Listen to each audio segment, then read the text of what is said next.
Give me exactly 5 minutes. I am going to provide 30 specific methods for navigating social interactions. When applied correctly, these techniques trigger predictable responses, allowing you to direct a conversation without being detected. The human brain operates on consistent loops and shortcuts. By triggering these responses, the person in front of you simply reacts. They are unlikely to suspect that you are steering the interaction because they are following their own subconscious programming. We are moving fast. Grab a pen and paper because these 30 techniques will be delivered in rapid fire. Understanding these principles changes your position in any room. You move from reacting to the behavior of others to actively designing the social environment. Physical authority is established before you speak. Start with the pause. When someone asks you a question, hold eye contact and wait exactly 3 seconds before answering. This creates a brief tension that makes your eventual response carry more weight. Next, the forehead stare. To disrupt an insult, look at the center of their forehead, creating immediate unease. To build trust, use mirroring. Match their physical posture, then sync your breathing. The brain assumes an ally when physical rhythms sync. When moving through a crowded room, keep your eyes locked strictly on your destination, rather than the people. The crowd will naturally part. Pair this with slow, relaxed movements. Moving deliberately projects a status that rushing never can. Apply that same focus to close quarters. If you want to establish an instant connection, touch their elbow for 1 second. Be the last breaking eye contact, and take up maximum physical space. Mastering your own physical baseline changes the atmosphere of an interaction. By claiming space and regulating timing, you create conditions where your words have maximum impact.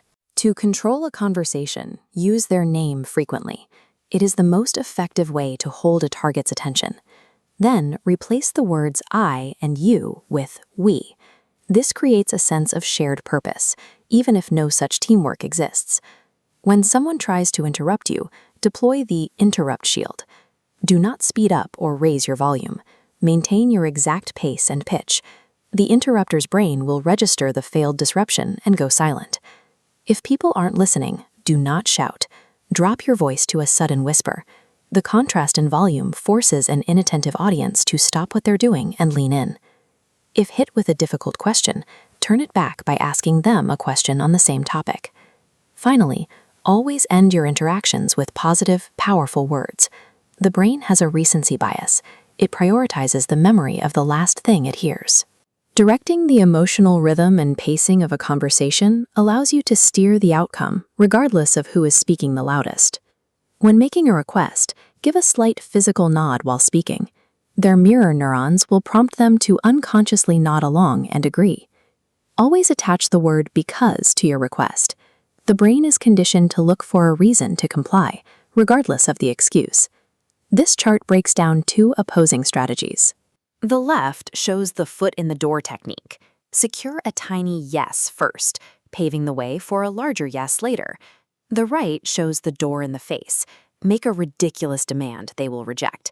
When you follow up with your real, smaller demand, they interpret it as a compromise. You can also use the Ben Franklin effect. Ask someone for a tiny favor, like borrowing a pen. Their brain rationalizes that they must like you if they are assisting you. Similarly, if you want to appeal to someone's ego, ask them for advice rather than help. These methods exploit a hardwired desire to appear consistent and helpful. By framing your requests through these specific structures, you make compliance feel like their own decision. To extract truth, use Cunningham's law. Do not ask a question. Instead, state completely false information about the situation. People have a natural urge to correct mistakes, often providing the exact truth while doing so. If you suspect a lie, feign confusion. Ask basic questions that force them to over-explain. They will often add unnecessary details and tangle their own story. To build rapport during this, confess a tiny, fake flaw about yourself. People perceive those who admit flaws as honest, leading them to drop their own guard. In a negotiation, present a false choice. Give them 2 options where both outcomes benefit you. They feel in control because they make the decision, but the result is the same. Look at this phrasing. When you make a mistake, do not apologize for it. If you say, "Sorry for the delay," you invite judgment. Reframing it into gratitude by saying, "Thank you for your patience," maintains your authority. Finally, if someone gives you a terrible excuse, just stare at them in silence. The discomfort usually forces them to break and blurt out the truth. By shifting into a silent, observant posture, you strip an opponent of their leverage. They exhaust their energy defending their position, while you remain the neutral observer. Some of the most potent tools rely on absence. If you want someone to think about you later, use the incomplete sentence trick. Bring a story to its climax and then abruptly end the interaction. Their brain will keep focusing on the unresolved loop. When someone refuses to comply, use the takeaway. Pretend to step back from the deal. The sudden fear of loss forces rapid decisions.